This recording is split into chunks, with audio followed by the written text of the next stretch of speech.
फिर उसके बाद नेक्स्ट मैंने बताया था आपको लास्ट वाले का लोवेस्ट और बाकी सबका हाईएस्ट।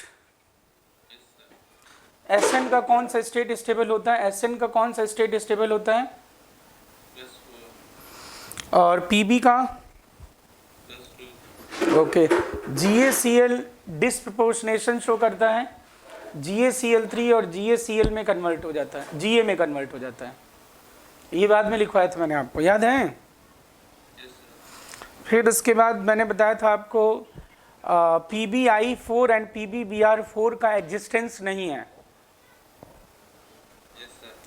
कैलोमेल क्या होता है?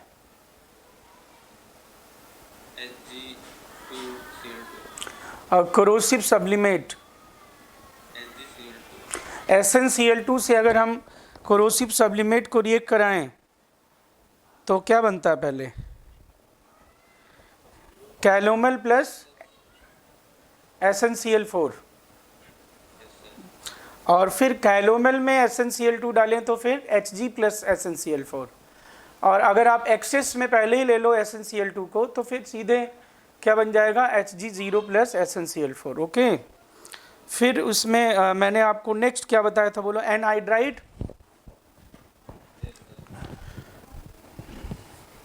जिसमें इसके बाद मैंने आपको बताया था लैटिस एनर्जी। लैटिस एनर्जी क्या बताया था? Lattice energy simply Q1 Q2 अपन R स्क्वायर इंटू R, मतलब Q1 Q2 अपन RC प्लस RA, ठीक है ना। लैटिस एनर्जी और थर्मल स्टेबिलिटी में क्या रिलेशन बताया? बोलो। डायरेक्टली रिलेशन है। और सॉल्युबिलिटी इन वाटर और लैटिस एनर्जी क्या है? बोलो। इनवर्सली। ओके, बोलो। एक चीज आप यहाँ पे नोट करना, जहाँ पे ये लिखा है लैटिस एनर्जी वाले पेज पे जाओ।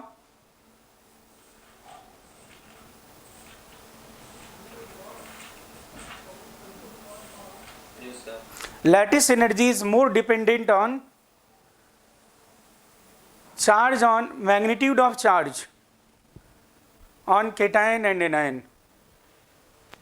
Lattice energy is more dependent on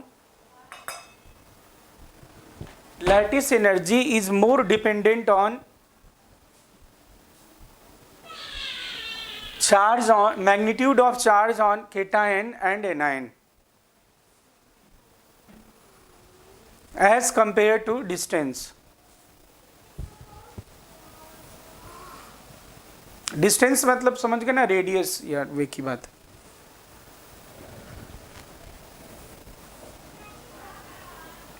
कर लियो नोट? बोलो। फॉर एग्जाम्पल बेरियम सल्फेट अगर हो और बेरियम क्लोराइड हो तो लैटिस एनर्जी किसकी ज्यादा होगी? बोलो। बेरियम सल्फेट की, क्योंकि इसमें दोनों में क्या है? बोलो। +2 और -2, मतलब 2 है, 2 यूनिट। मैग्नीट्यूड क्या हुआ? 2 हुआ ना। लेकिन इसमें अगर मैं बोलूं तो एक पे तो 2 यूनिट है, लेकिन क्लोराइड क्या है? बोलो। 1 यूनिट। तो नंबर ऑफ चार्ज जितने ज़्यादा होंगे वो क्या होगा? बोलो। लैटिस एनर्जी को ज़्यादा इंक्रीज करेगा। तो मैंने तभी तो बताया था आपको कि U का इसके साथ वेरिएशन क्या है? बोलो। प्रोडक्ट का है। और इसके साथ क्या है? बोलो। इन्वर्स वेरिएशन है, लेकिन लीनियर वेरिएशन है ना। जैसे 2 लग दूं मैं तो 2 × 2 4 हो जाएगा। नहीं, 3 अगर मैं लिख दूं 3 + 3 तो 6 होगा, लेकिन 3 × 3 क्या होगा? 9 होगा। तो ज़्यादा वेरिएशन किस में होगा? जो प्रोडक्ट के साथ वेरिएशन हो रहा है। Q1 Q2 प्रोडक्ट है ना, और RC + RA क्या है? सम है। तो सम और प्रोडक्ट में हमेशा क्या ज़्यादा होगा? प्रोडक्ट ज़्यादा आएगा ना। जैसे मैं 8 + 8 16, 8 × 8 बोलो, तब तो ज़्यादा वेरिएशन। इसलिए हम क्या देखते हैं? बोलो। जैसे अब बेरियम सल्फेट है, दोनों पे 2 यूनिट चार्ज है, इसमें 2 और 1 यूनिट है, तो ज़्यादा लैटिस एनर्जी बेरियम सल्फेट का होगा। बोलो। ठीक है। ऐसा हमने DPP में क्वेश्चन सॉल्व कर रहे थे ना, तो हमने देखा था उसमें। अब उसके बाद नेक्स्ट मैंने बताया था लैटिस एनर्जी ग्रुप में नीचे जाने पे डिक्रीज होती जाएगी, इसमें कोई दिक्कत नहीं।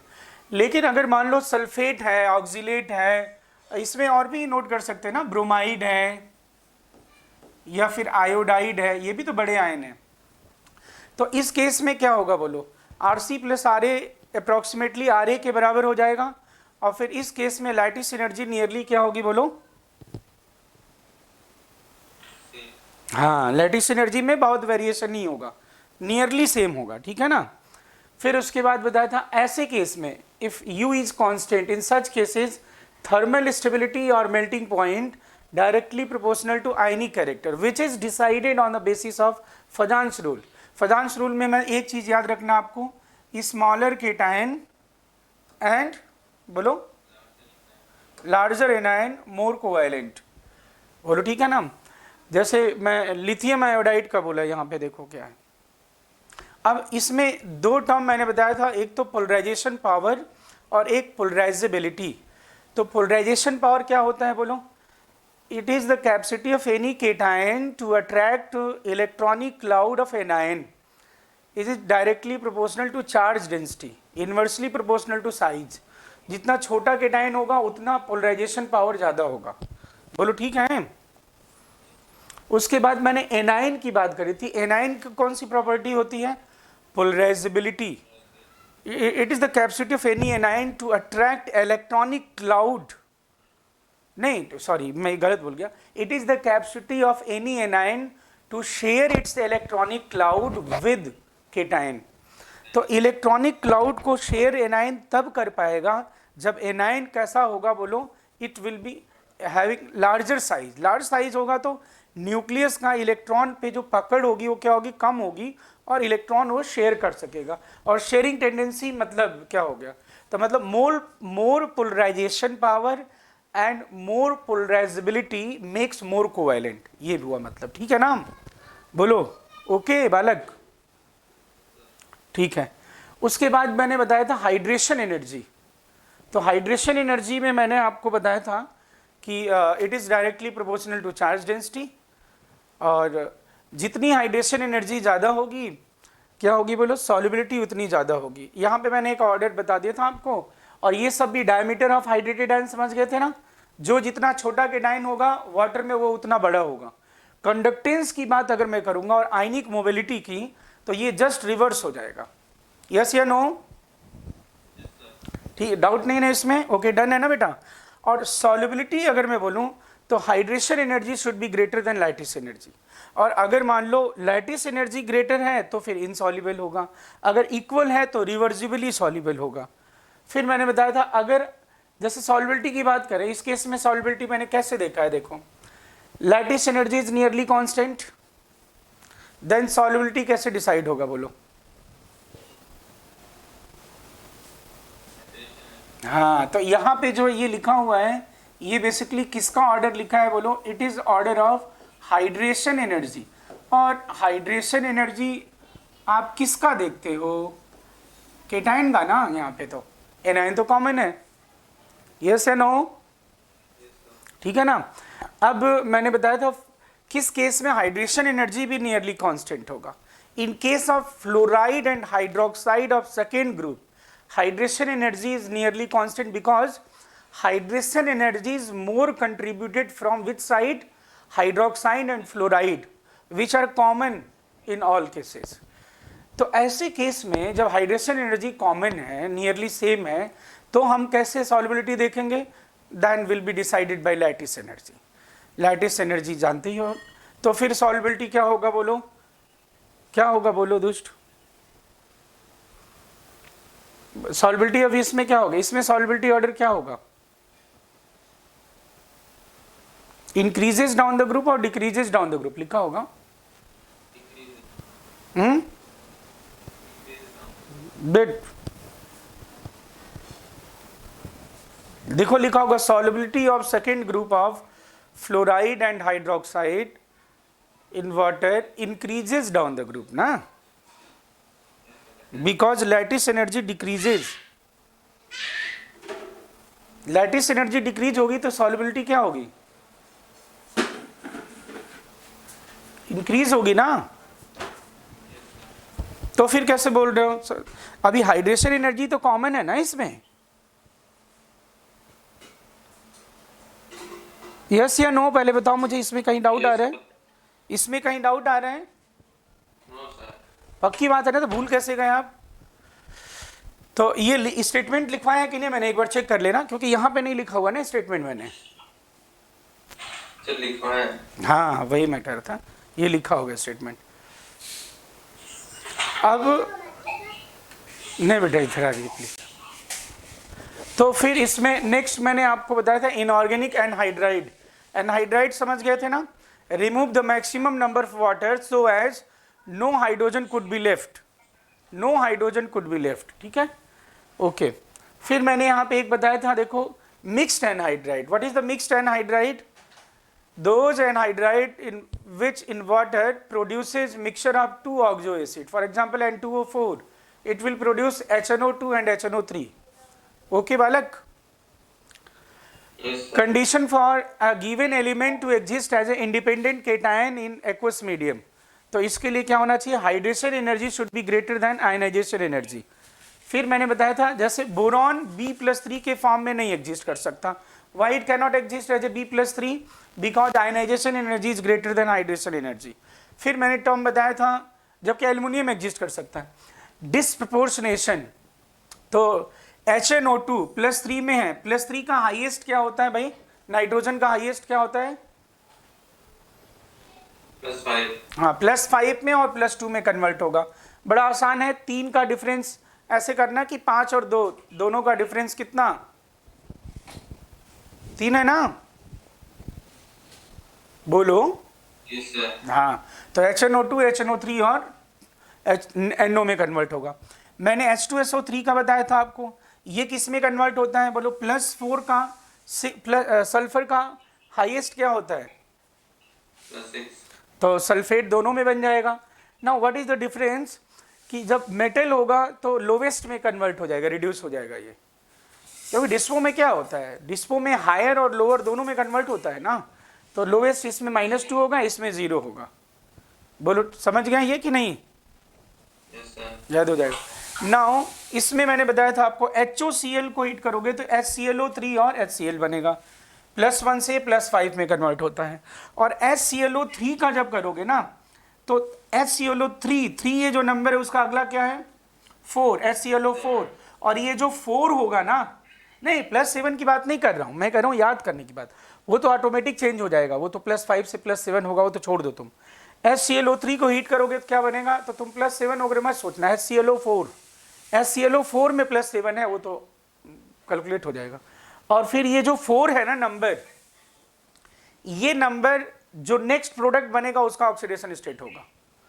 देखो इसमें +4 है कि नहीं? Yes sir.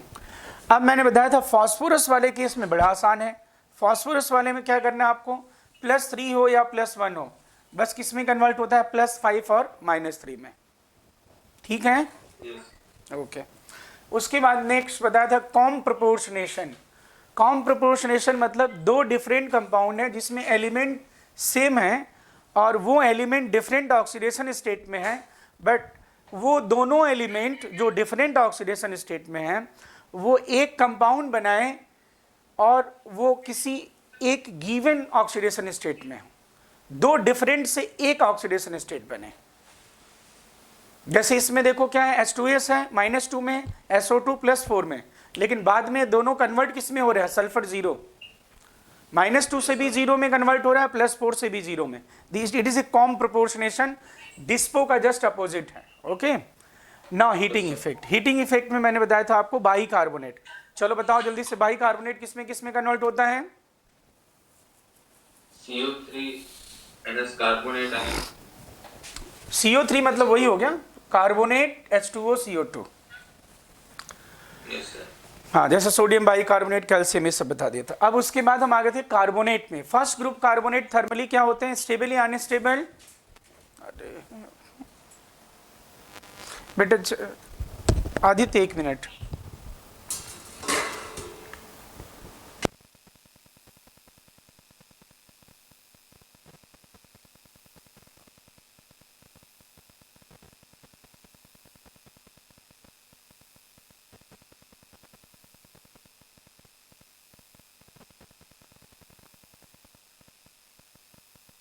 ग्रुप के कार्बोनेट थर्मली स्टेबल क्यों होते हैं बोलो? क्योंकि आयनिक नेचर। हाँ, आयनिक नेचर। फिर मैंने बताया था एक ऐसा है जो नहीं एक है जो टूट जाएगा, कौन है? Li2CO3 because of covalent nature, जान जाओगे, ठीक है।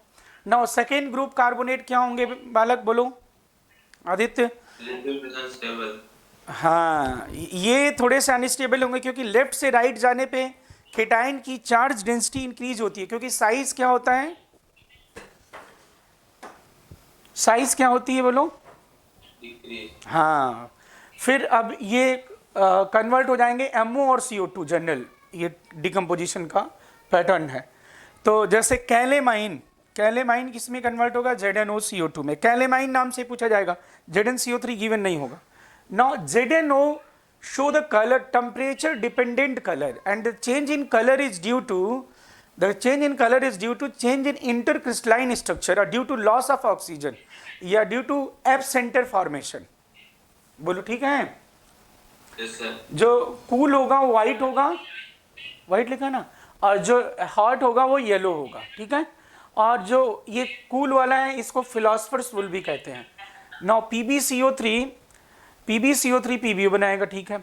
अब ये किस में? PbO भी कन्वर्ट होता है दो में, कूल होगा तो येलो होगा और जिसे मैसिकार्ड कहते हैं, और ये लिथार्ड्स कहते हैं, लिथार्ड्स रेड होगा, ठीक है ना। कलर वाला सेम, इंटरक्रिस्टलाइन स्ट्रक्चर, एप सेंटर फॉर्मेशन। नाउ सिल्वर और मरकरी के कार्बोनेट डायरेक्ट क्या देते हैं बोलो? फ्री फॉर्म देते हैं सिल्वर और मरकरी का, लेकिन मर्क्यूरस कार्बोनेट को हीट करने पे डिस्पो शो करता है, Hg भी मिलेगा, HgO और CO2। नाउ बेसिक कार्बोनेट का जनरल फार्मूला मैंने बता दिया था, MCO3.MOS ट्वाइस। और इसमें बेसिक लेड कार्बोनेट जिसे वाइट लेड भी कहते हैं, फार्मूला आपको याद हो जाएगा ना? Yes, sir. जिसमें दो उसमें दो नहीं, तो 2 मोल PbCO3 एंड दिस, ये क्या बनाता है बोलो?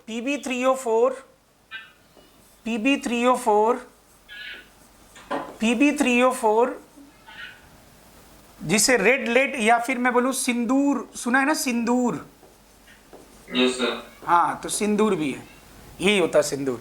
PbO4 CO and CO2, CO neutral है, CO2 एसिडिक है, M4 टेरिक है, PbO4 and PbO is not normal oxide, it is mixed oxide. Mixed oxide. इसमें Pb दो स्टेट में है, +2 और +4 में, ठीक है ना? बोलो बालक, Yes, sir. ओके ना? हाँ, ठीक है। अब इसमें और एक चीज और बताया था, M4 टेरिक है, ओके। फिर मैंने बताया था कोई भी कंपाउंड M2 M3O4 हो तो मिक्स्ड ऑक्साइड होगा। हाँ बिल्कुल, M3O4 टाइप का कंपाउंड मिक्स्ड ऑक्साइड। और नहीं, कोई भी हो तो नहीं, ऐसा नहीं कोई नहीं, बिल्कुल नहीं।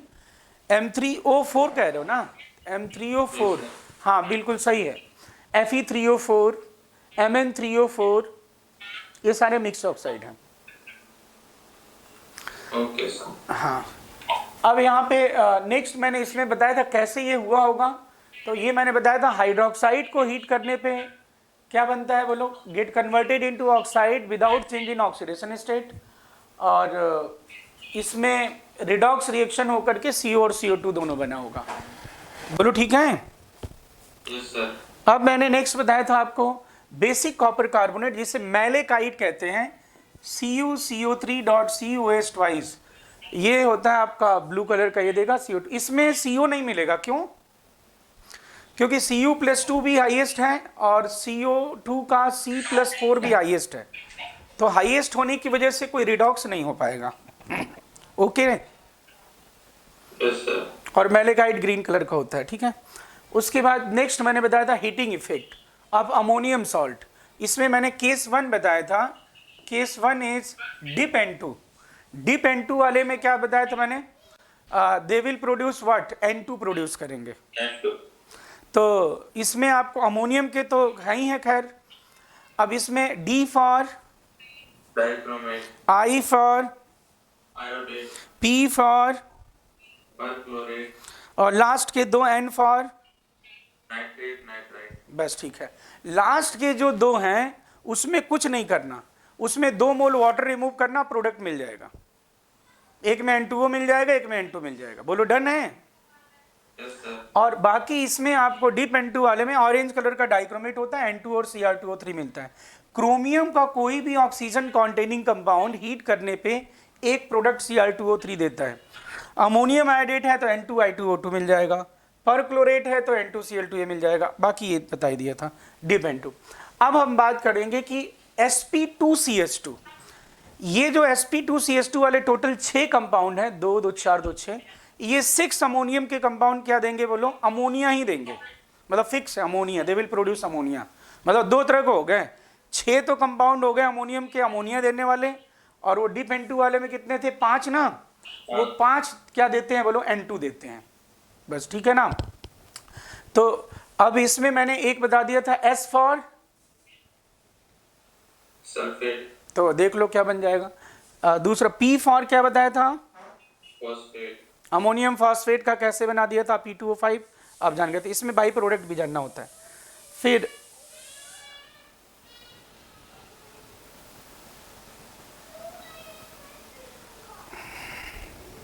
लास्ट यही बताया था ना, यस सर,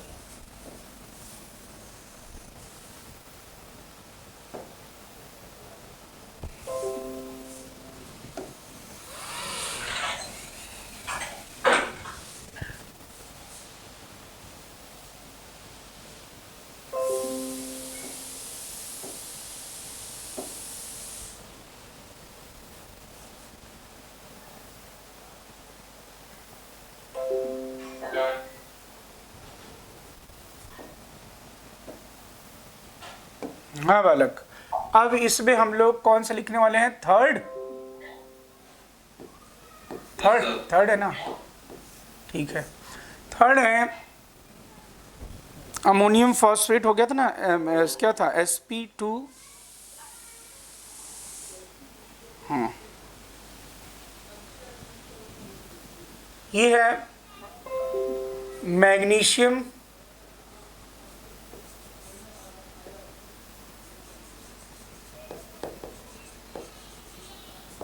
अमोनियम फॉस्फेट,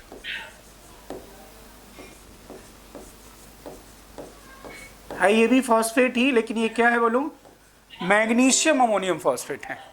अब मैग्नीशियम अमोनियम फॉस्फेट में फार्मूला क्या हो जाएगा, देखो MgNH4, फॉस्फेट पे कितना चार्ज होता है,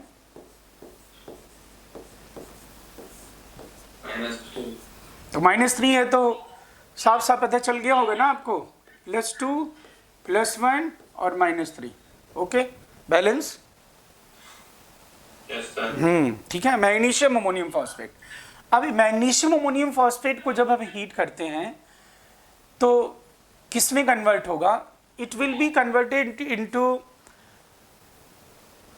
पायरोफॉस्फेट। अब पायरो आप जानते हो वर्ड क्या, तो पहले तो पायरो मुझे बताना पड़ेगा, पहले तो ये डायरेक्ट पहले यहाँ पे लिख लो, और फिर उसके बाद मैं आपको बताता हूँ। NH3 और ये बनेगा आपका Mg2P2O7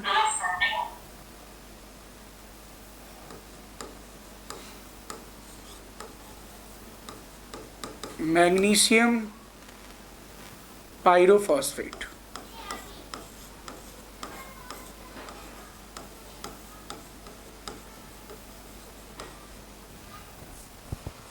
जो कि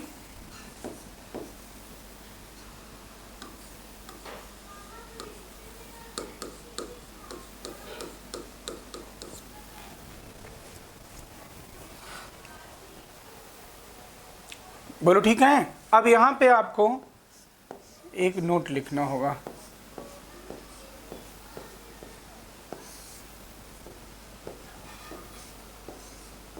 पायरो वर्ड अगर कहीं भी हो, what is pyro acid,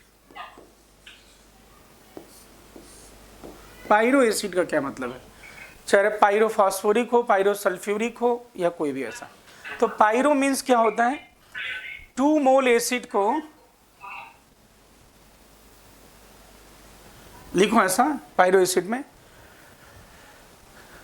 due to intermolecular dehydration of, due to intermolecular, intra नहीं, due to intermolecular dehydration of 2 mole of acid oxo acid, due to intermolecular dehydration of 2 mole of oxo acid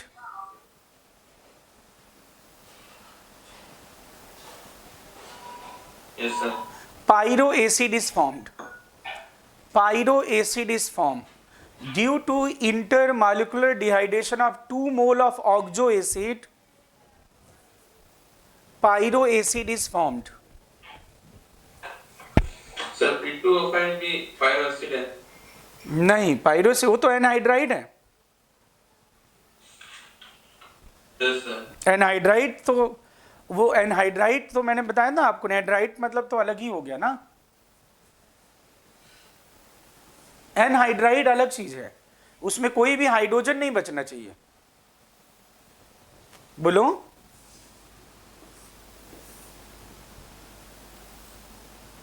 hello. Yes, sir. हाँ, अब pyro, जैसे मान लो आपसे पूछा जा रहा है पायरो सल्फ्यूरिक एसिड, कोई कह रहा है आपसे कि पायरो सल्फ्यूरिक एसिड, तो आप क्या करोगे? सल्फ्यूरिक एसिड लिखो.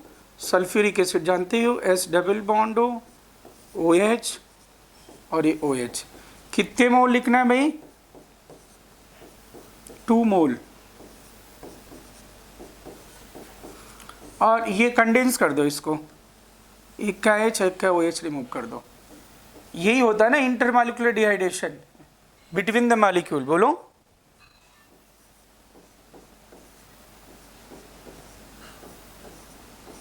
ओ H O S double bond O और ओ एच. अब ये जो बना है इसी को हम क्या कहते हैं? Pyro sulphuric. क्या फार्मूला बन गया ये? 3 ऑक्सीजन 3 6 एक साथ H2S2O7. यह है पायरो सल्फ्यूरिक एसिड. बोलो कुछ समझ में आ रहा है? पायरो अगर बोला जाए तो क्या मतलब है?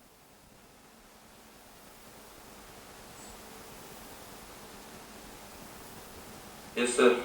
2 मोल ऑक्सो एसिड में से क्या रिमूव करना है? बोलो H2O रिमूव कर देना. ठीक है. अब मान लो, ये नोट करो जल्दी से, फिर मैं इसे समझाऊं ना. अब कहीं भी पायरो वर्ड आएगा ना, पायरो एसिड, तो आप जाने. पायरो फास्फोरिक का मान लो कोई बोल रहा है. ऑक्सो एसिड का मतलब तो समझते हो, जिसमें डबल बॉन्ड O भी हो और OH भी हो, उसे ऑक्सो एसिड कहते हैं. Oxo acid means A double bond O हो और OH हो. ऐसा कोई भी एसिड क्या कहलाता है? बोलो. ऐसे एसिड को हम क्या कहते हैं? Oxo acid.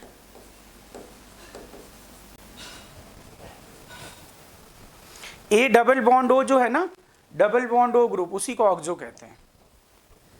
ये नोट कर लिया? डन है बेटा?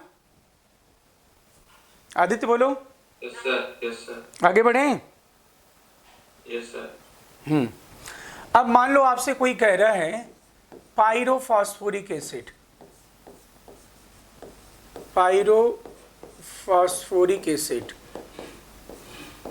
तो बोलो आपको क्या करना होगा? पायरोफॉस्फोरिक एसिड बोला है तो फॉस्फोरिक एसिड लिखिए. P डबल बॉन्ड OH और ये OH. कितने मोल लिखने हैं आपको? 2 मोल. तो what is the difference between anhydride and pyro acid? ये अभी आगे बताऊंगा. मेटा एसिड, ये समझ गए ना बात? हाँ बोलो. पायरो, तो अब क्या रिमूव करना है आपको? बोलो. H2O रिमूव कर दो. और मैं ये लिखूंगा P डबल बॉन्ड OH और POP. क्या इसमें कोई ऑक्सीडेशन स्टेट में चेंज हुआ है?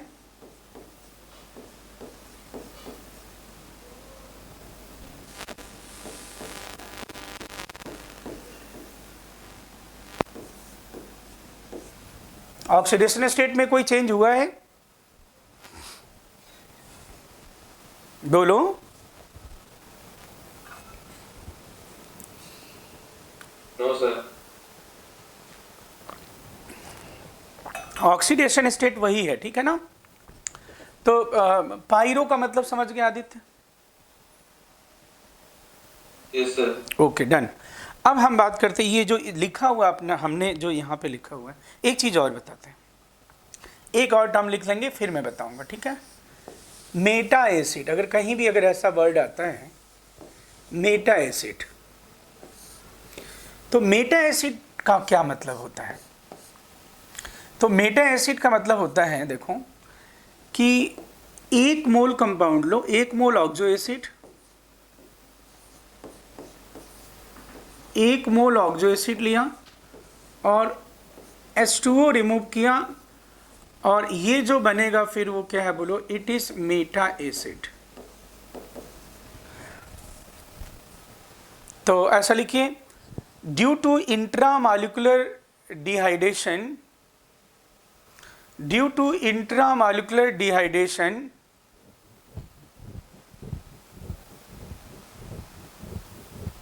of 1 mole of oxo acid, due to intramolecular dehydration of 1 mole of oxo acid, meta acid is formed. कितना मोल वाटर रिमूव करना आपको हमेशा?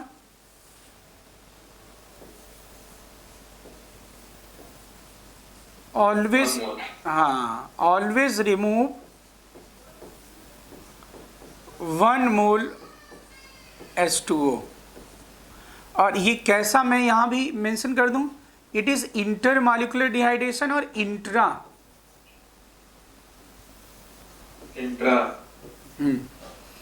इंट्रामॉलिक्यूलर डिहाइड्रेशन, इंट्रामॉलिक्यूलर डिहाइड्रेशन, बोलो ठीक है। अब जैसे एग्जांपल मैं बताता हूँ, ध्यान सुनना। जैसे मान लो लिखा आपका H3PO4 और आपको मेटा फास्फोरिक एसिड बोल रहा बनाने के लिए, तो आप क्या करोगे बोलो? देखो, H2O रिमूव करना अगर आपने किसी मॉलिक्यूल के अंदर से, तो जो चीज़ें होनी चाहिए, मतलब कम से कम 2 OH तो होने चाहिए ना ऑक्सो एसिड से, अगर आप H2O रिमूव करना चाहते हो तो। एक तो OH माइनस रिमूव हो जाएगा, और एक वाले OH से आप क्या रिमूव कर लोगे बोलो? H+। ये पता चल रहा है कि नहीं, बोलो जल्दी से। ये हाइड्रोजन कैसे रिमूव कर रहे हो?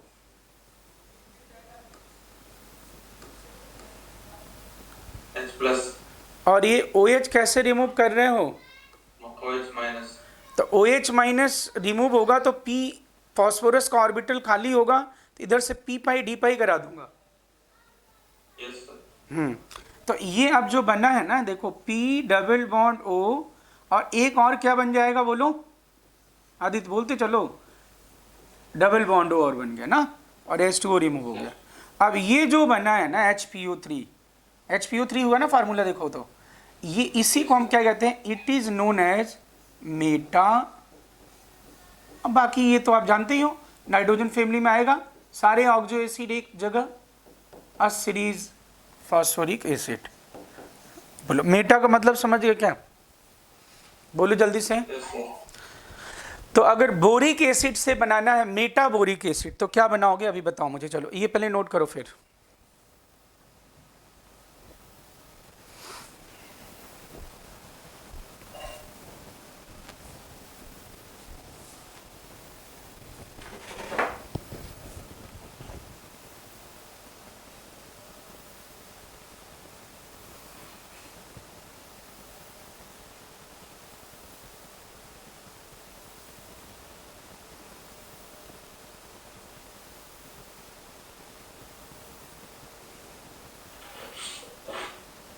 Yes sir. अब मान लो आपको बनाना है H3BO3 है, ये है बोरिक एसिड।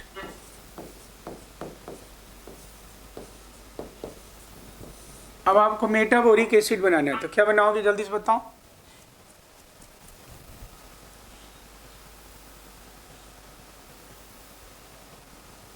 HBO2। HBO2। ये क्या हो जाएगा, मेटाबोरिक एसिड, है ना।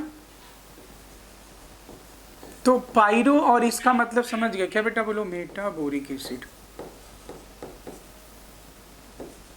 आदित्य बोलो, पायरो और मेटा का मतलब समझ गए। Yes sir. चलो अब हम अपने हीटिंग इफेक्ट पे आ जाते हैं। अपने पास था P double bond O, phosphate का स्ट्रक्चर बनाते हैं पहले। ये फॉस्फेट का स्ट्रक्चर यही है। Yes sir. और ये एक मैग्नीशियम कितने ऑक्सीजन को सेटिस्फाइड कर रहा है, 2। 2 को, ठीक है। और एक यहाँ पे दुष्ट कौन है, अमोनियम, ठीक है ना। Yes sir. हाँ ठीक है। अब मैंने बताया, देखो अब हमने क्या किया था, देखो इसमें हम कर क्या रहे हैं बेसिकली, देखो क्या हो रहा है, देखना जरा, हम तोड़ ले रहे हैं ना दोनों को, अमोनियम सल्फेट। फिर अमोनियम का क्या काम है, क्या डोनेट कर रहा है, क्या डोनेट कर दे रहा है, H+। हाँ, और डोनेट करके खुद क्या बन रहा है दुष्ट, अमोनिया। H3। और ये बाकी जो एनायन है वो H+ एक्सेप्ट कर ले रहा है। अब यहाँ आ जाते हैं वापस, देखो चलो ठीक है, इस अमोनियम को बोलो प्रोटॉन दे दें, चलो भाई प्रोटॉन दे दो, प्रोटॉन दे दिया इसने। चलो जल्दी से बोलो NH3, हाँ चलो बोलो क्या बना ये, जल्दी से बोलो, P double bond O minus, और ये इसको थोड़ा दूर बना दो, P double bond O minus,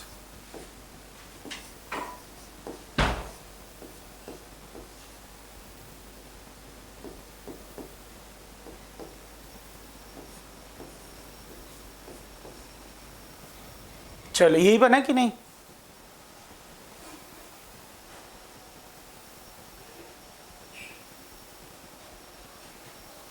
अरे बोलते नहीं दोस्त, आदित्य। Yes sir. हाँ, अब ये बताओ मुझे, क्या ये डिहाइड्रेशन इंट्रामॉलिक्यूलर शो कर सकता है क्या, can it show intramolecular dehydration. In order to show intramolecular dehydration मैंने क्या बताया था, कम से कम कितने OH होने चाहिए, कम से कम बताया था ना अभी, 2 OH में। क्या ये वाटर रिमूव कर सकता है, कैसे वाटर रिमूव करे बता दो मुझे, इंट्रामॉलिक्यूलर कर सकता है, नहीं कर सकता, यस सर। क्या क्या यस सर, पूरा बोलो ना तुम सही से, इंट्रामॉलिक्यूलर करेगा या इंटरमॉलिक्यूलर करना होगा, इंटर। हाँ। तो इसका मतलब इसका हम कितना मोल ले लें भाई, मतलब मोल लेने की जरूरत क्या है, 1 मोल भी अगर मॉलिक्यूल है तो कितने मॉलिक्यूल हैं, बहुत सारे मॉलिक्यूल हैं ना, यस या नो। Yes sir. तो अब मैं इसका एक मॉलिक्यूल, ऐसे तो बहुत सारे होंगे, अवोगाड्रो नंबर मॉलिक्यूल होंगे, तो ये OH और O माइनस और O माइनस, और यहाँ पे लिख दिया मैंने Mg+2।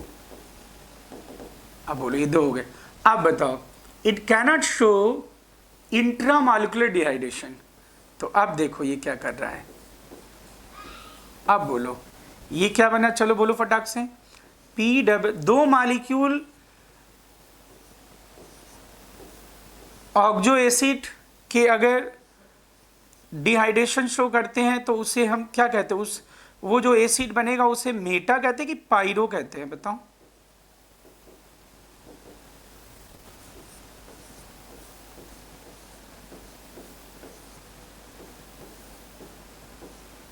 क्या कहते हैं, मेटा और पायरो, पायरो। हाँ। अब ये क्योंकि एसिड नहीं बना, सॉल्ट बना है ना, जैसे अगर H2SO4 है सल्फ्यूरिक एसिड, और Na2SO4 है सोडियम सल्फेट, MgSO4 है मैग्नीशियम सल्फेट। अगर पायरोफॉस्फोरिक एसिड होता तो ठीक है, H होता ना वहाँ पे, Mg की जगह OH ऐसा होता, लेकिन अभी मैंने मैग्नीशियम का सॉल्ट बनाया गया तो मैं इसको क्या बोलूँगा, मैग्नीशियम और ये पायरोफॉस्फेट बोलूँगा कि नहीं बोलूँ, यस सर। तो it is magnesium pyrophosphate, clear है बात? बोलो जल्दी से बोलो। तो ये मैं क्यों बता रहा हूँ, क्योंकि ये जो दूसरा केस हम पढ़ रहे हैं जिसमें अमोनिया बनता है, तो इसमें अमोनिया वाला तो पूछा ही जाता है। कई बार साथ में अमोनिया ना पूछ करके उसका बाई प्रोडक्ट पूछ जाता है, व्हाइट का ये बनता है तो वो क्या है, तो मैग्नीशियम पायरोफॉस्फेट। डन है बिल्कुल, बता दो मुझे कोई अगर डाउट है तो।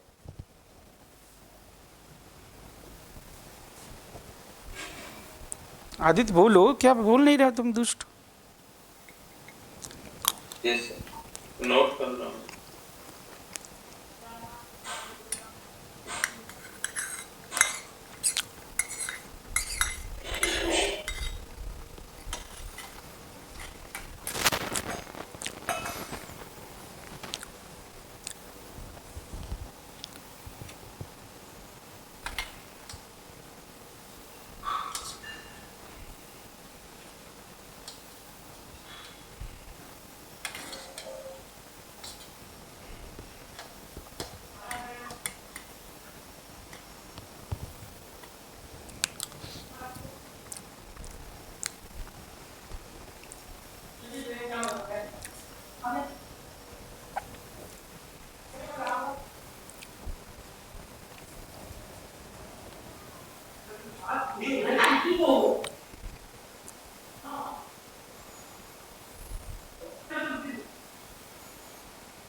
यस सर, हो गया। नोट कर लिया ना? ठीक है। तो अपने पास क्या क्या हो गया, sp2 हो गया ना? Yes sir. ठीक है। अच्छा तुम तो उसमें भी वो पढ़ते होगे, spo2 भी पढ़ते होगे। spo2 कहाँ पढ़ते? Saturation of O2। यस, उसमें पढ़ते होगे ना तुम, बायो में होता होगा। यस। हाँ, अब अपने पास ये फोर्थ जो आ रहा है sp2 बोल दिया था, CH2। तो अब यहाँ पे C फॉर क्या है ना बेटा, it is nothing, ammonium carbonate. Ammonium carbonate का हमने सारा पढ़ लिया। कार्बोनेट का अब तुम बनाओगे, देखते कैसे बनाते हो। अब मान लो अमोनियम कार्बोनेट लिखा मैंने, तो क्या लिखूंगा, NH4 ट्वाइस और CO3। अब इसको तुम तोड़ लो, चलो बताओ, चलो अपने मन से किस में तोड़ोगे, चलो बताओ, कोशिश करो। पहले इसको ब्रेक करके प्रोटॉन ट्रांसफर कर लो और फिर देखो क्या बनता है।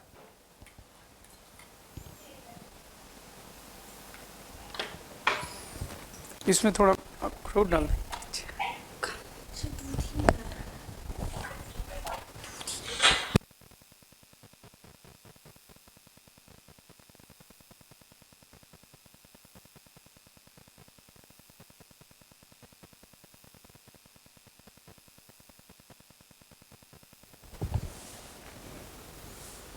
बोलो। NH3 plus H2O plus CO2। बिल्कुल सही जवाब, आप जीत गए। तो ये तो बहुत आसान है, कुछ करना ही नहीं है, प्रोटॉन ट्रांसफ़र कर दो। प्रोटॉन ट्रांसफ़र करेंगे तो ये क्या बन जाएगा बोलो, इट विल कन्वर्टेड इनटू, हाँ, अमोनिया।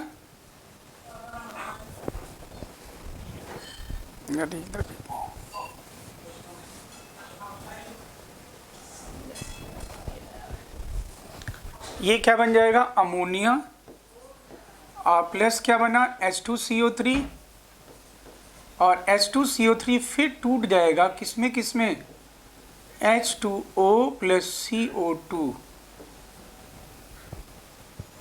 ये बनाया ना, बोलो ठीक है, डन है। Yes sir. हाँ, नाउ फिफ्थ sp2 हो गया, अब C और H2 बचा। अब इसमें देखो, C को छोड़, सल्फेट को छोड़ के, और एक C, S और C को छोड़ के, सल्फेट और कार्बोनेट को, बाकी सारे फॉस्फेट ही फॉस्फेट हैं। 2P जो था वो भी फॉस्फेट ही था, और अभी जो मैं बताने जा रहा हूं ये भी फॉस्फेट ही है। ये क्या है, it is magnesium ammonium hydrogen phosphate, magnesium नहीं सॉरी, अमोनियम हाइड्रोजन फॉस्फेट,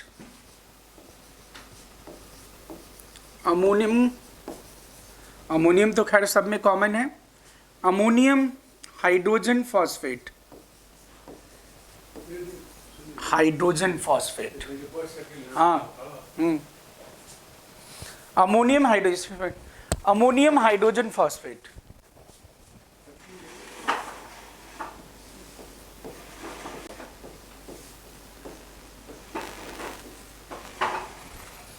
तो अब अमोनियम हाइड्रोजन फॉस्फेट, तो ये क्या हो जाएगा, NH4 twice HPO4, by phosphate बोलना है या फिर फॉस्फेट? आदित्य बोलो। फॉस्फेट।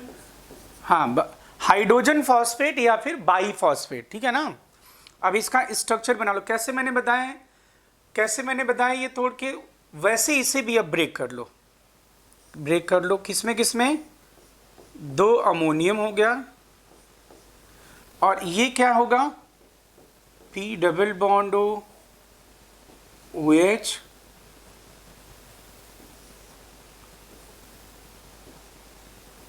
O-, यही होगा कि नहीं, बोलो आदित्य। H3PO4। अब यहाँ पे अगर मैं इसे प्रोटॉन डोनेट करवा दूं, 2H+ डोनेट कर दे इसे, तो किस में कन्वर्ट हो जाएगा, ये 2 अमोनिया इसे प्रोटॉन डोनेट करके किस में कन्वर्ट हो जाएगा, अमोनिया में कन्वर्ट हो जाएगा, और ये बन जाएगा आपका 2NH3, और ये बन गया क्या, P डबल बॉन्ड OH और OH। और अभी मैंने तुम्हें क्या बताया, बोलो, मेटा और पायरो, अभी बताया था ना। पायरो मतलब बता दिया था, पायरो मतलब 2 एसिड को जोड़ के वाटर रिमूव कर लो, तो जो बनेगा उसे क्या कहते हैं, बोलो, पायरो एसिड। और एक ही ऑक्सो एसिड से 1 मोल वाटर निकाल दो, तो जो बनेगा उसे क्या कहोगे, मेटा एसिड, बोलो, ठीक है ना। अब बताओ, मैंने ये बताया था कि इंट्रामॉलिक्यूलर डिहाइड्रेशन करने के लिए कम से कम कितने OH होने चाहिए, 2 OH होने, तो इसमें 2 OH, तो क्या 3 OH है ना, तो इसमें इंट्रामॉलिक्यूलर डिहाइड्रेशन हो जाएगा कि नहीं, हो जाएगा। तो चलो इंट्रामॉलिक्यूलर डिहाइड्रेशन करो, क्या बताया था मैंने, क्या क्या रिमूव करना है, OH-, फास्फोरस का D ऑर्बिटल खाली हुआ, इधर से P पाई D पाई कर दो। अब बोलो ये क्या बन गया, P double bond O OH double bond O, और क्या रिमूव हो गया, H2O। तो अगर हम अमोनियम हाइड्रोजन फॉस्फेट को हीट करते हैं तो क्या बनेगा, अमोनिया प्लस क्या बनेगा, मेटा फॉस्फोरिक एसिड HPO3। बोलो डाउट इसमें, नो सर। हाँ, ये नोट करो जल्दी से।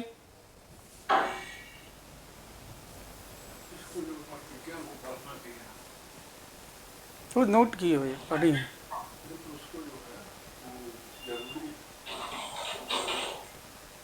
हाँ आदित्य नोट कर लिया, यस सर। डन है ना। अब लास्ट बचा, क्या था अपना कोड था भाई Sp2CH2, तो अब ये 6th वाला है, 6 है ना, इसमें भी हाइड्रोजन है। Yes sir. अब इसमें मैं तुम्हें साफ बोल रहा हूँ, ध्यान से सुनना, इसमें S तो क्या हो गया था, मैंने क्या बताया था, सल्फेट, सल्फेट। और C क्या था, कार्बोनेट, और बाकी ये जितने भी हैं, P हो ये वाला या फिर ये सारे फॉस्फेट हैं, ये फॉस्फेट हैं, और ये क्या है, हाइड्रोजन फॉस्फेट है, मतलब 4 कंपाउंड वो वाले, ठीक ना। तो अब अगले पेज पे बढ़ते हैं, लास्ट वाला बताता हूं, देखो। अब ये लास्ट जो है ये बहुत आसान है, ये तो नाम ही एनसीईआरटी में भी दिया हुआ है, सोडियम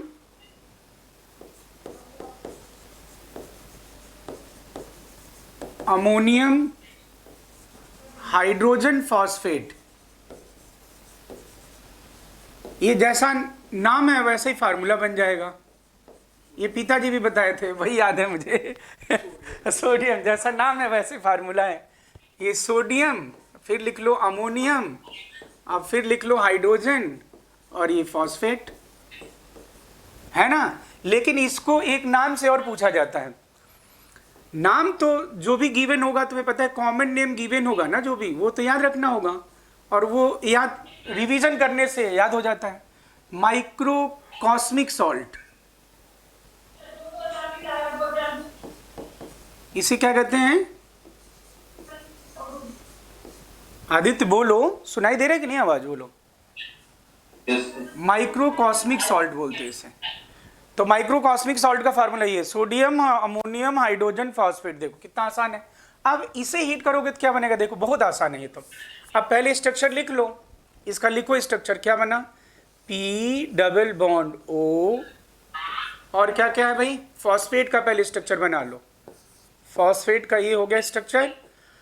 अब बाकी क्या क्या है देखो, सोडियम है तो सोडियम लिख दो, और क्या है दुष्ट बोलो, H है तो H लिख दो, और यहाँ अमोनियम है।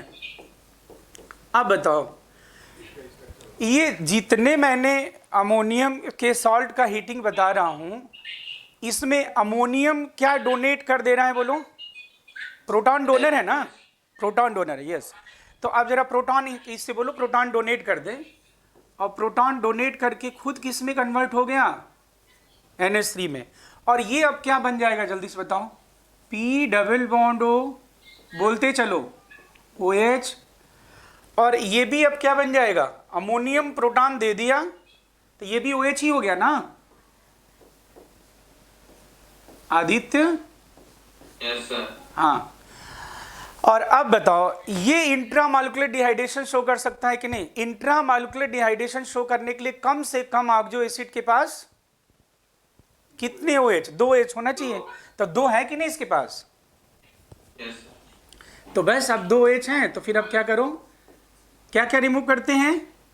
OH माइनस, फॉस्फोरस का d ऑर्बिटल खाली होगा, इधर से हो जाएगा p पाई d पाई, तो ये H प्लस रिमूव हो गया, ये OH माइनस। अब देखो क्या बना, ये P double bond O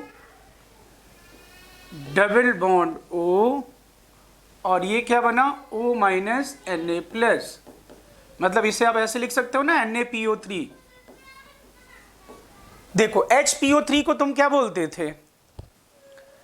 metaphosphoric acid. और जब सॉल्ट बन जाएगा तो क्या बोलूंगा मैं?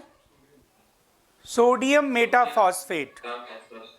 सोडियम मेटाफॉस्फेट, हमेशा 8 आ जाएगा ना, जैसे सल्फ्यूरिक एसिड। अब तुम सोडियम लगा दोगे क्या होगा? सोडियम सल्फेट, मैग्नीशियम सल्फेट, है कि नहीं? तो ये जो बना है, अब ये बहुत इंपॉर्टेंट है, अभी से हीट कर क्या क्या बन गया बोलो? अमोनिया बन गया, और क्या बन गया? NaPO3। और ये जो NaPO3 है, इट इज पॉलीमेरिक कंपाउंड, और इसे हम जानते हो किस नाम से जानते हैं? ये पूछा जाता है, इसे फॉस्फेट बीट भी कहते हैं। जैसे बोरेक्स बीट टेस्ट बताऊंगा, बोरॉन फैमिली में सुना है ना तुमने? Yes sir. वैसे फॉस्फेट बीट इसे बोलते हैं। ये नाम इसका है ग्राहम सॉल्ट। ये ग्राहम सॉल्ट, ये जानते हो कौन से वाले हैं ग्राहम? वो गैसियस लॉ में ग्राहम डिफ्यूजन वाले, वो इनऑर्गेनिक में भी थे, उधर दोनों जगह। तो इसे ग्राहम सॉल्ट कहते हैं, और इसे फॉस्फेट बीट भी कहेंगे। क्या कहेंगे बेटा बोलो? Phosphate bead, phosphate bead. तो ये बोलो, ये ठीक है, डन है? तो देखो 2 तरह के अमोनियम सॉल्ट मैंने बता दिए तुम्हें। डीप N2 वाले सारे क्या देंगे? N2 देंगे, और Sp2CH2 वाले सारे अमोनियम के सॉल्ट अमोनिया देंगे। बोलो ठीक है? ये नोट करो जल्दी से।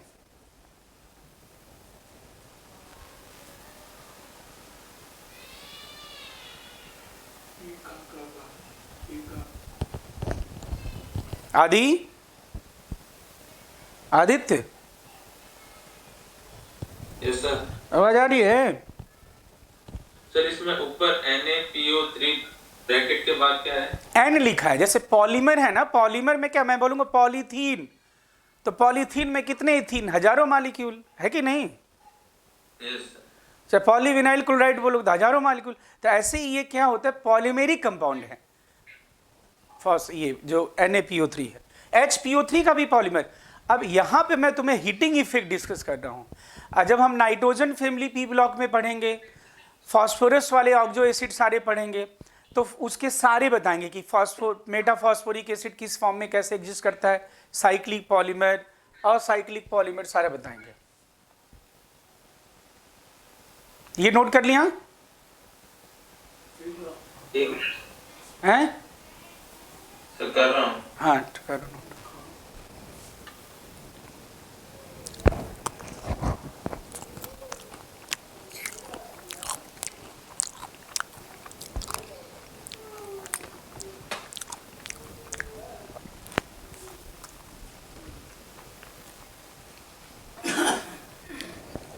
डन है? Yes sir. तो चलो एक बार और बोल दो, क्या बता दिया था मैंने?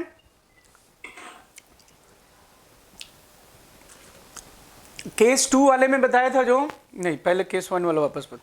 केस 2 वाले में बोलो, एस फॉर सल्फेट, पूरा बोलो, अमोनियम सल्फेट। दूसरा पी फॉर, अमोनियम फॉस्फेट, तीसरा पी फॉर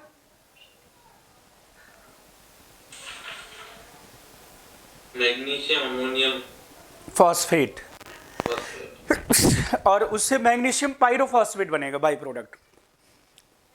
हाँ, और अब बोलो सी फॉर, कार्बोनेट, और लास्ट के 2 हाइड्रोजन क्या बताया था बोलो? अमोनियम हाइड्रोजन फॉस्फेट, और लास्ट में क्या बताया? Hydrogen phosphate. हाँ बस ये। अब यहाँ पे तुम ध्यान देना, जब तुम दूसरा वाला ये कंपाउंड का हीटिंग लिख रहे थे, तो इसमें भी देखो ये कहाँ गया। हाँ, इसमें तुमने प्रोटॉन डोनेट करके क्या बनाया था, S3P, 3 अमोनियम है, PO4 को डोनेट करेंगे तो S3PO4 ही तो बनता। बोलो यस या नो?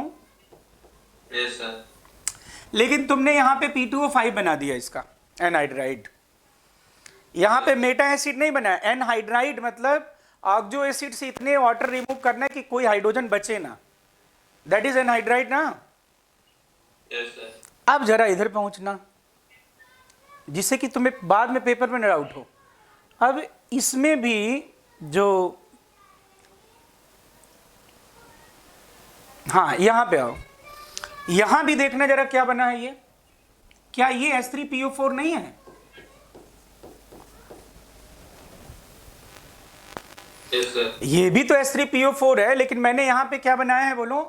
यहां पे मैंने HPO3 बनाया है, मेटा एसिड, मेटा एसिड। और यहां पे मैंने क्या किया है, यहां पे P2O5 बना दिया है। अब वो ये दोनों कंपाउंड अलग, दो अलग अलग जो कंपाउंड हैं वो अलग अलग dehydration temperature dependent reaction show करेंगे। अब इसमें तुम्हें बस मैं बता दूंगा कोरिलेट करके कि कैसे तुम याद रखोगे, क्योंकि इसमें ऑर्गेनिक जैसा बहुत सारा मैकेनिज्म नहीं होगा। अब इसमें तुम कैसे याद रखोगे? दोनों में S3PO4 बन रहा है, ध्यान रखना, अमोनियम फॉस्फेट में और कहां पे? अमोनियम हाइड्रोजन फॉस्फेट में। Ammonium hydrogen. हाँ, अब सुनना ध्यान से, अमोनियम के बाहर यहां पे क्या है, सिर्फ फास्फोरस वाला है कि नहीं बोलो? Yes yes. और इधर आओ, इधर आओ, यहां इसमें बोलो क्या है अमोनियम के बाहर? Hydrogen phosphate. भाई इसी दोनों में डाउट है ना, बाकी में सब में तो क्लियर है, क्योंकि इन दोनों में S3PO4 बन रहा है और S3PO4 बन रहा है दोनों में, लेकिन एक में मैं P2O5 बना रहा हूं और एक में HPO3 बना रहा हूं। तो तुम याद रखना, HPO4 वाले में क्या बनेगा? HPO3, और जिसमें फास्फोरस है, केवल जिसमें सिर्फ फास्फोरस है, उसमें P2O5 बनेगा। बस ये याद रखना पड़ेगा। बोलो ठीक है? Yes sir. समझ गए जो मैंने बात बोली? Yes sir. हाँ ठीक है। अब मैंने जो ये वाला बताया था एक बार और बोल दो, चलो बोलो। ये डिप N2 वाले सारे N2 देंगे, तो बोलो क्या बताया था? D for, dichromate, I for, iodate, P for perchlorate, last के दो N फॉर nitrate, nitrite. हाँ बस। तो ये अमोनियम के सॉल्ट का हीटिंग आ गया कि कैसे क्या करते हैं। ये कौन सा केस था बोलो? Second, अब हीटिंग ऑफ, अब मैं यहां पे बताने जा रहा हूं तुम्हें heating of nitrates, heating of nitrates, ठीक है। अब हीटिंग, C, हाँ जो भी है सेट तुम लिख देना, सेट सी लिख दो। हीटिंग ऑफ नाइट्रेट्स, तो इसमें हमें दो पढ़ना है बेटा। एक तो हमें पढ़ना है फर्स्ट ग्रुप नाइट्रेट का, फर्स्ट ग्रुप नाइट्रेट। तो ये फर्स्ट ग्रुप वाले क्या होते हैं, आयनिक होते हैं कि कोवैलेंट होते हैं? ionic, ठीक है, अगर आयनिक होंगे तो थर्मली स्टेबल होंगे कि अनस्टेबल होंगे? stable. यस। तो इनका जो जनरल पैटर्न होगा, अब आयनिक बॉन्ड और कोवैलेंट बॉन्ड में तुम्हें पता ही है, आयनिक बॉन्ड होगा ना स्ट्रॉन्ग।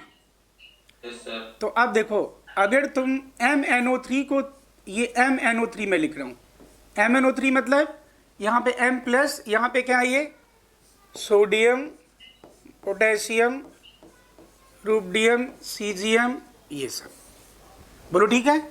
इसे अगर आप हीट करते हो तो अब कैसे ब्रेक करोगे, क्या बनाओगे? जनरल पैटर्न है क्लीवेज का इसका। तो इसमें जब आप इसका स्ट्रक्चर बना लो पहले, तो N double bond O minus और ये प्लस, और ये लिख दिया मैंने M प्लस। अब सुनना ध्यान से, ये जो मेटल और ऑक्सीजन के बीच में बॉन्ड है, ये आयनिक बॉन्ड है, कूलाम्बिक अट्रैक्शन, बोलो। Yes, sir.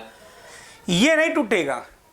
अब MnO2 को हीट करोगे तो ये नाइट्रोजन ऑक्सीजन का कौन सा वाला बॉन्ड टूटेगा बोलो? कोवैलेंट वाला बॉन्ड टूटेगा। कौन सा वाला बॉन्ड? Covalent. अब ये मतलब अगर मैं कहता हूं MnO3 को हीट करने पे MnO2 और O2 बनता है, तो इसके ड्यूरिंग क्यों ऐसा होता है? तो कहना क्योंकि मेटल ऑक्सीजन के बीच का जो बॉन्ड है वो स्ट्रांग है और नाइट्रोजन ऑक्सीजन के बीच का कोवैलेंट वाला बॉन्ड टूटता है, इसलिए यहां पे जो बनेगा प्रोडक्ट MnO2 और प्लस क्या बन जाएगा, हाफ मोल O2। बस ये जनरल पैटर्न होगा। लेकिन ध्यान रहे इसमें एक मैंने नहीं लिखा है, लिथियम को बोलो। Yes, sir. लिथियम नहीं लिखा हो तुम्हें पता ही है क्यों? फजांस रूल के अकॉर्डिंग क्या होगा पता है ना? हाँ, तो ये पहले नोट करो फिर मैं बताऊं। इसमें लिथियम भी इसमें थोड़ा सा अलग बिहेवियर शो करेगा और सोडियम भी temperature dependent different behaviour show करेगा। वो दोनों को मैं बताता हूं। यहां पे आपको पता चला कि नहीं, पहले नाइट्रेट फर्स्ट ग्रुप का हीट करने पे कौन सा बॉन्ड ब्रेक होता है, नाइट्रोजन ऑक्सीजन कि मेटल ऑक्सीजन? तो nitrogen oxygen because of covalent nature. Yes, sir. ये डन है, नोट कर लिया? Yes, sir. अब देखो लिथियम नाइट्रेट को अगर हीट करते हो तो according to Fajans rule smaller cation larger anion makes more covalent, है ना? तो ये कैसा होगा भाई, कोवैलेंट है कि नहीं? Yes, sir. अगर ये कोवैलेंट है तो थर्मली क्या होगा, स्टेबल या अनस्टेबल? Unstable. तो इसे जब हीट करते हो आप तो क्या पाते हो, Li2O NO2 और प्लस ऑक्सीजन देख लो, 2 3 4 1 5 1 6 हाफ O2। ये आपको पता ही है कैसा गैस है, पता है ना? NO2 तो तुम्हें पता ही है किस तरह का गैस है, बोलो। NO2 ब्राउन कलर गैस है, जानते नहीं? बोलो। No, sir. NO2 is brown coloured gas. ये नाइट्रोजन फैमिली में आ जाएगा ना, सारे ऑक्साइड आएंगे। और ये दोनों ही क्या है बोलो, पैरामैग्नेटिक है कि नहीं बताओ? दोनों का स्ट्रक्चर ये जान जाओगे कि नहीं? देखो N डबल बॉन्ड O और ये बिंदी बनाया है, ये अनपेयर्ड इलेक्ट्रॉन है। और O2 में तुम्हें पता ही है ना, O2 में कितने अनपेयर्ड इलेक्ट्रॉन होते हैं, बोलो। Yes sir. तो देखो यहां पे लिथियम नाइट्रेट को हीट करने पे Li2O और दो गैसेस बनी, एक ब्राउन कलर्ड और एक कलरलेस बना, दोनों पैरामैग्नेटिक हैं। एक अनपेयर्ड इलेक्ट्रॉन है NO2 के पास, और ऑक्सीजन के पास तो पता ही है तुम्हें कितने अनपेयर्ड इलेक्ट्रॉन होते हैं, दो अनपेयर्ड इलेक्ट्रॉन। बोलो ठीक है, चलो डन है, नोट कर लिया। कर रहा हूँ।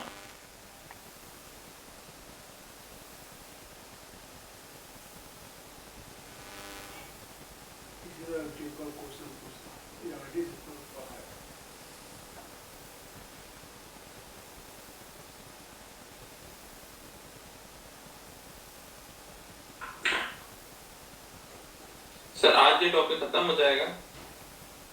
इसमें अभी ये कल ऐसा करेंगे, 2 घंटे क्लास ले लेंगे, ठीक ना, तो कल कंप्लीट हो जाएगा ये।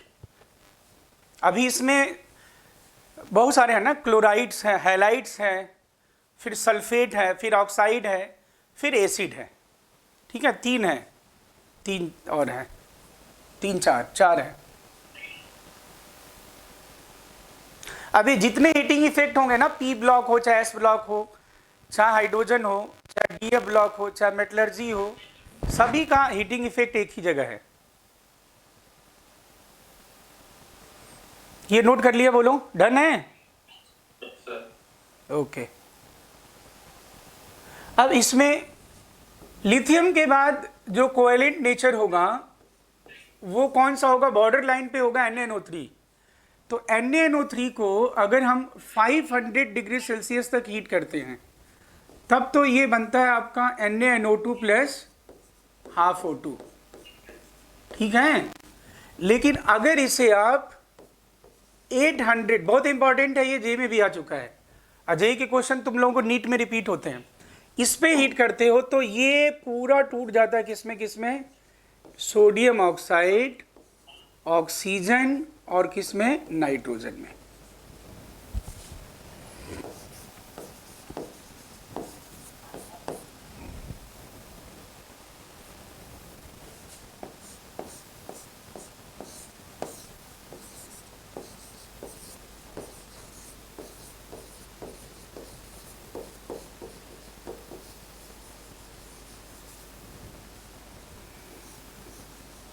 नोट कर लिया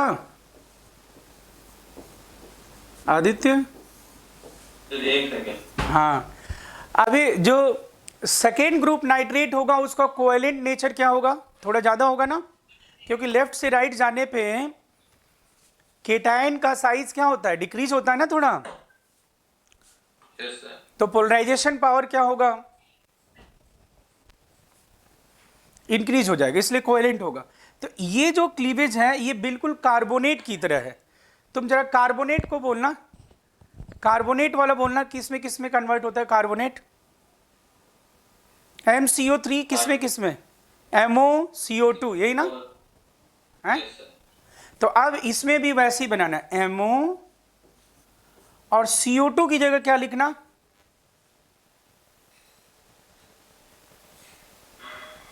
NO2, क्या लिखना, NO2। तो बस NO2, और फिर जो बच गया वो लिख देना। बोलो क्या बच गया, 2 4 5 6, हाफ O2। Yes sir. बस देख लो, ये जनरल क्लीवेज है सेकेंड ग्रुप को। अब सेकेंड ग्रुप कोई जरूरी नहीं है, फिर मैं बोल रहा हूं यहाँ पे ये तो होंगे ही B, magnesium, calcium, strontium, barium, ये तो होंगे, लेकिन इसकी जगह पे क्या हो सकता है, जिंक, कॉपर, लेड, ये भी हो सकते हैं।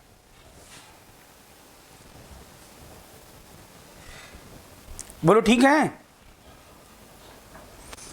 Yes sir. अब कल का टाइम बोलो, मेरी अभी 10:15 क्लास है मेरी, कल का टाइम बोलो जिससे कल मैं कंप्लीट कर दूं, 2 घंटे 3 घंटे लेकर कंप्लीट कर दो हीटिंग इफेक्ट। सर सुबह तो 8 से 9 है क्लास फिजिक्स की। ठीक है, हाँ तो हो गया, 9 बजे फ्री हो गया ना। Yes sir. तो कल क्लास अपनी हो जाएगी 9 to 10 कर लूँगा, फिर 10 से 11 उस एक और बच्चे का है, आज कुछ का 2 घंटे का रखा है मैंने। तो कल हम क्या करेंगे, एक तो 9 तो रहेगा ही, और बाकी मैं क्या करूँगा तुम्हें इन्फॉर्म कर दूंगा, फिर उसके बाद क्लास लेके ब्रेक करके फिर 2 घंटे की क्लास ले लूँगा, जिससे हीटिंग इफेक्ट कंप्लीट कर दूँ, टॉपिक शुरू कर दूँ, चैप्टर शुरू कर दूँ। ठीक है, ठीक है, आज मैं DPP भेज दूंगा। ठीक है, ओके, ठीक। ओके बेटा।